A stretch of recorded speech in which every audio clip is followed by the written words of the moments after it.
Le silence est tombé quand j'ai posé le dossier bleu sur la table. Pas le genre de silence poli, plutôt celui qui fige les tasses de café en plein vol, celui où tout le monde comprend que quelque chose de précieux va voler en éclats. Julien était encore en train de sourire, au milieu d'une phrase sur la croissance, quand les chiffres se sont affichés sur l'écran derrière lui. Je n'ai pas haussé le ton, je n'en avais pas besoin. La vérité avait son propre poids. 1 heure plus tôt, je n'avais pas l'intention de dire un mot à qui que ce soit. Tout a commencé au rayon bois de chez Leroy Merlin, un samedi après-midi ordinaire. Le bruit des chariots, le ronronnement des chauffages d'appoint. Un gamin qui se disputait avec son père sur la différence entre des vis à terrasse et des vis à placo. J'étais en train de comparer le prix de chevrons en bois traité quand mon téléphone a vibré. 1 fois, puis 2. J'ai jeté un œil, m'attendant à une pub ou à un message de Marc, mon copain de pêche. À la place, une photo s'est chargée, barre par barre, comme pour prendre son temps et se faire encore plus cruel. Un green éclatant, un ciel bleu et un sourire que je ne connaissais que trop bien. Julien, mon beau-fils, passait son bras autour des épaules d'un homme que j'avais déjà vu. Toujours en arrière-plan dans les histoires de Diane, toujours un consultant, toujours là, comme par hasard, le week-end. Elle était occupée avec ses amis. Ils riaient tous les deux, lunettes de soleil sur le nez, adossés à un SUV qui brillait au soleil. Mon SUV. Celui que j'avais payé comptant 6 mois plus tôt parce que Julien disait avoir besoin de quelque chose de fiable pour impressionner ses clients. Celui dont je payais l'assurance, celui dont je payais la carte grise, celui que je le laissais conduire parce qu'il m'appelait beau papa et me disait merci. Une autre notification a glissé sur l'écran, mon application bancaire, une dépense en attente, golf de la Vallée Verte. Location voiturette plus déjeuner, le tout sur ma carte. Je suis resté planté là, chez Leroy Merlin, une boîte de vis à la main, sentant quelque chose de froid s'installer sous mes côtes. Pas encore la rage. Quelque chose de plus lourd, un mélange de honte et de chagrin.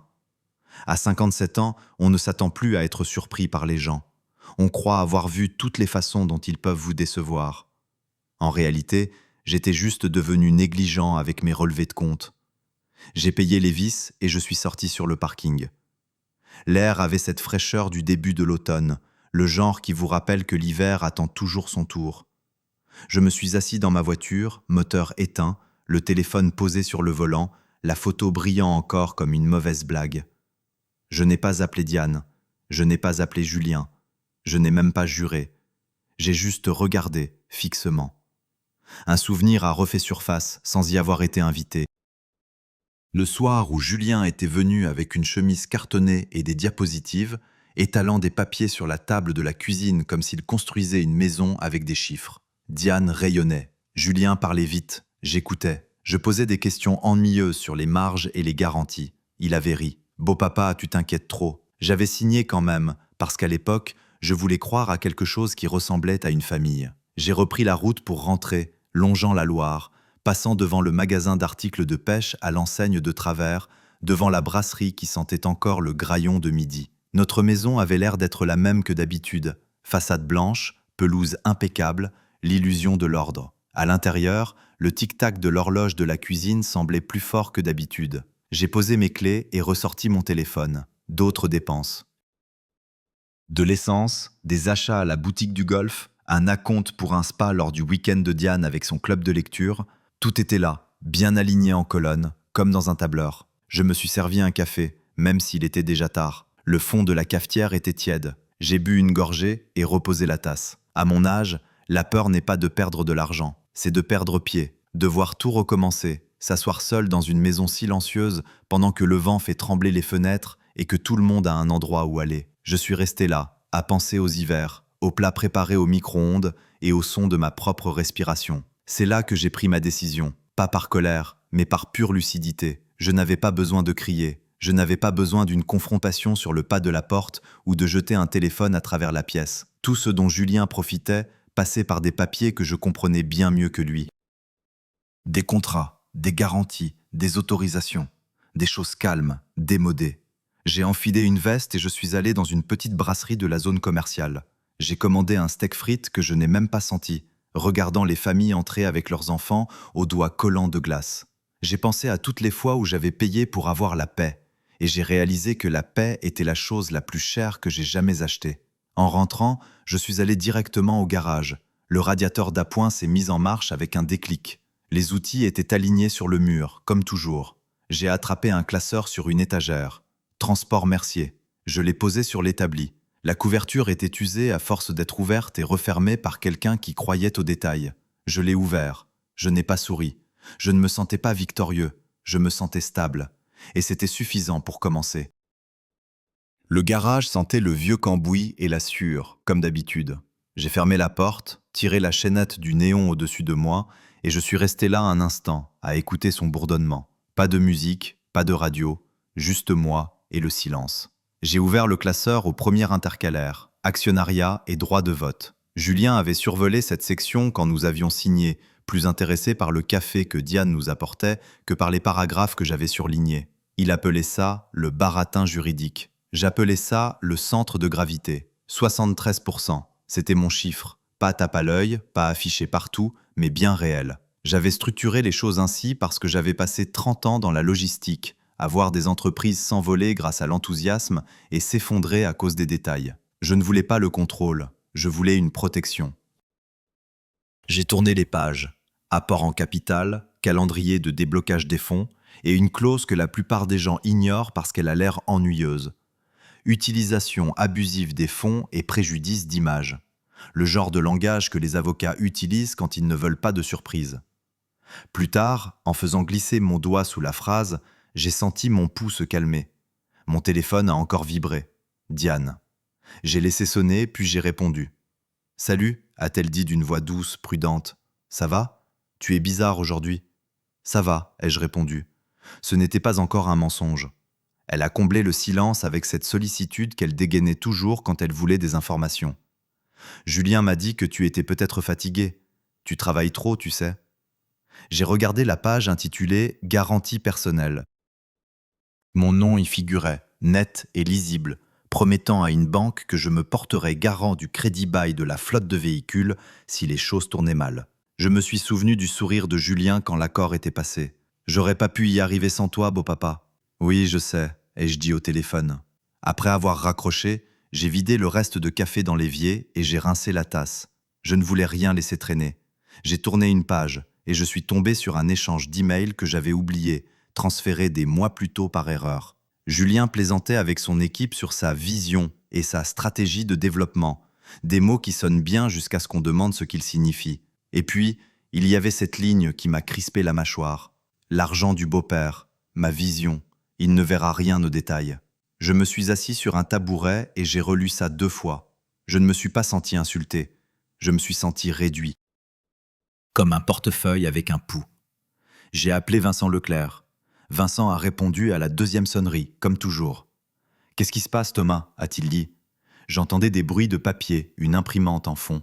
« J'ai besoin que tu vérifies un truc pour moi, ai-je dit. Pas de drame, juste des chiffres. » Vincent a écouté sans m'interrompre. Quand j'ai eu fini, il a expiré longuement.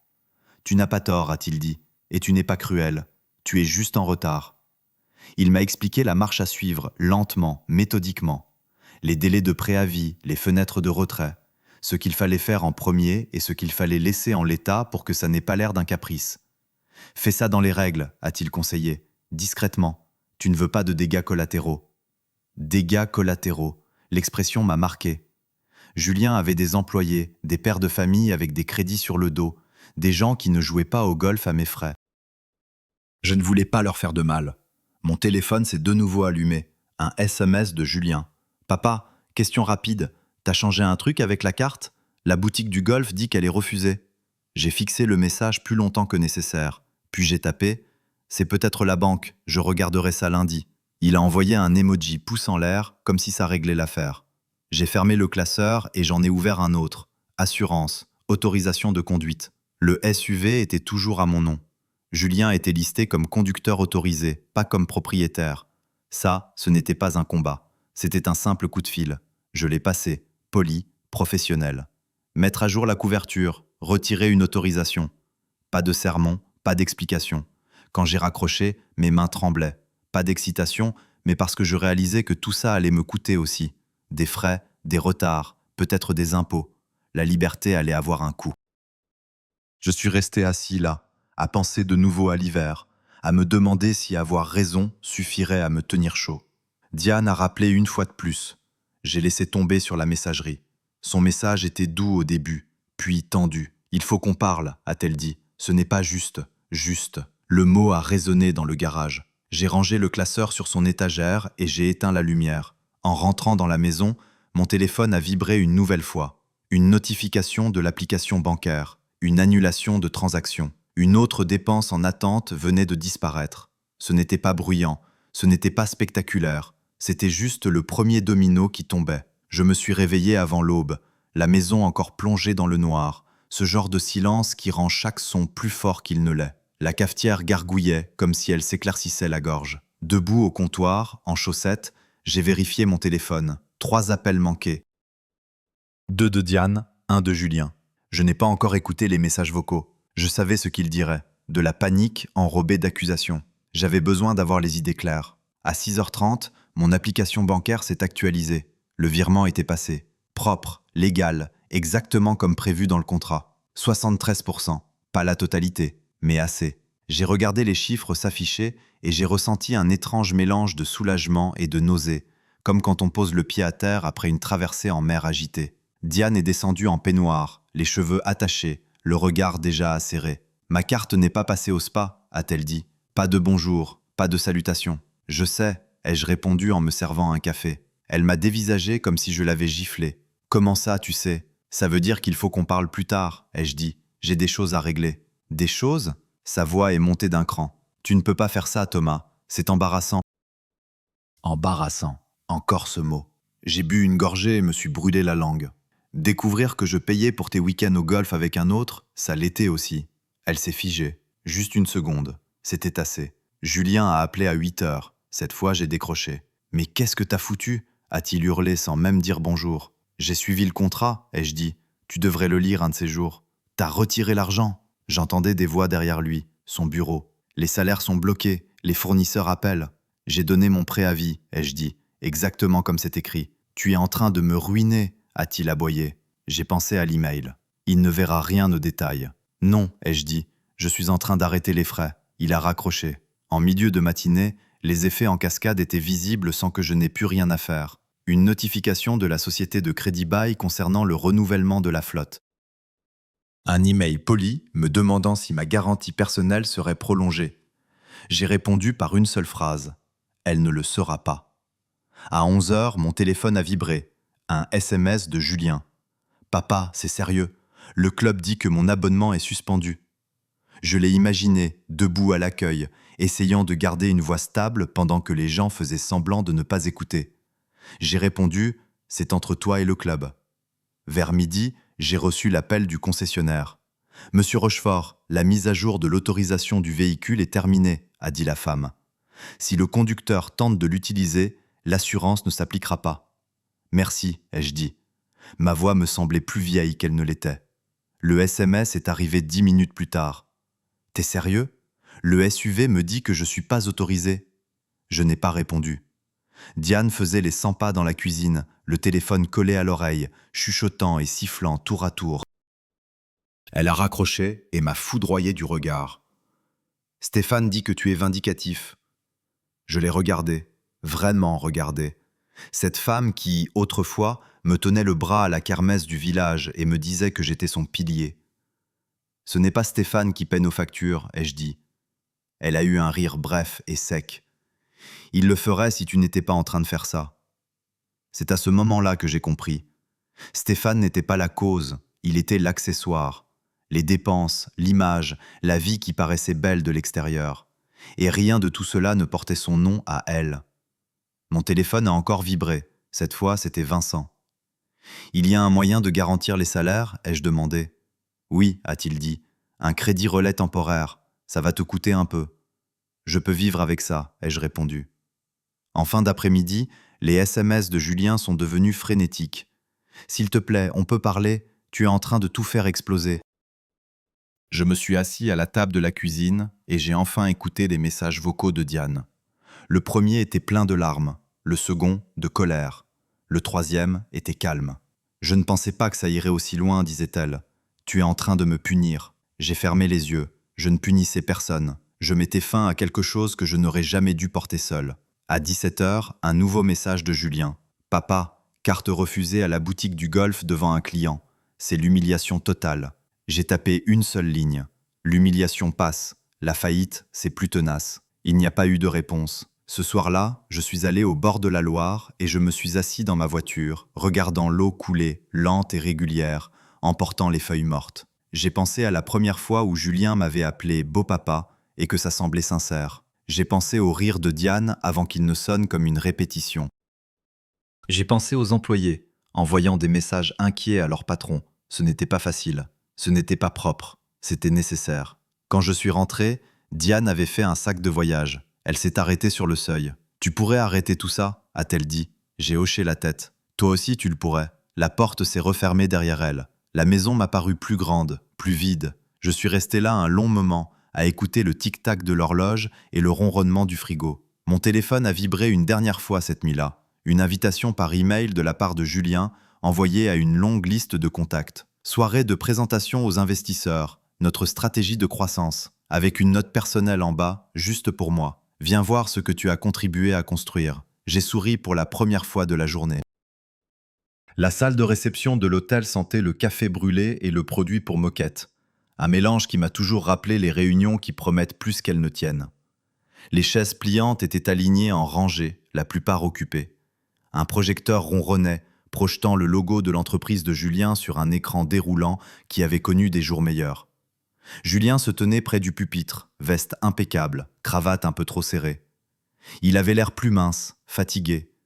Il m'a souri quand il m'a vu entrer, le genre de sourire qu'on répète pour qu'il ne se brise pas. « Thomas !» a-t-il dit assez fort pour que les gens l'entendent. « Content que tu aies pu venir. » J'ai hoché la tête et pris place au deuxième rang, le dossier bleu posé sur mes genoux.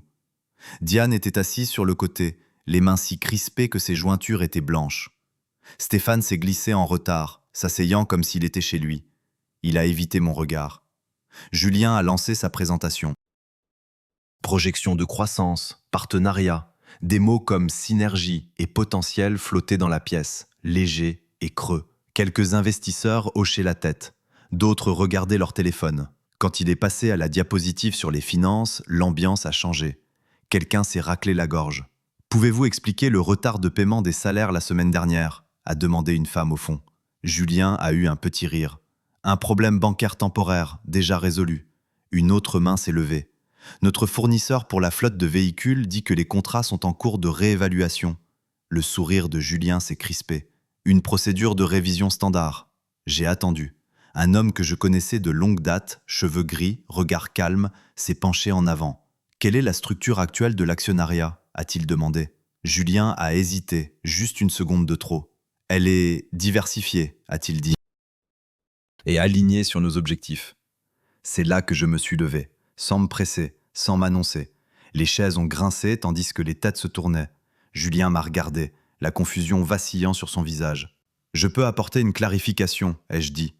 Le silence s'est fait, non pas parce que je l'avais demandé, mais parce que quelque chose dans ma voix le commandait.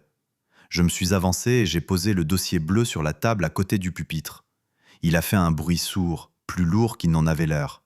Julien a ouvert la bouche pour parler. J'ai levé une main, pas pour le faire taire, juste pour marquer une pause. « Pour information, ai-je dit, mon nom est Thomas Rochefort. Je suis l'investisseur majoritaire. » Un murmure a parcouru la salle. « 73%, ai-je continué, structuré en plusieurs apports, avec droit de vote majoritaire. » Julien a dégluti. J'ai ouvert le dossier et j'en ai sorti la première page.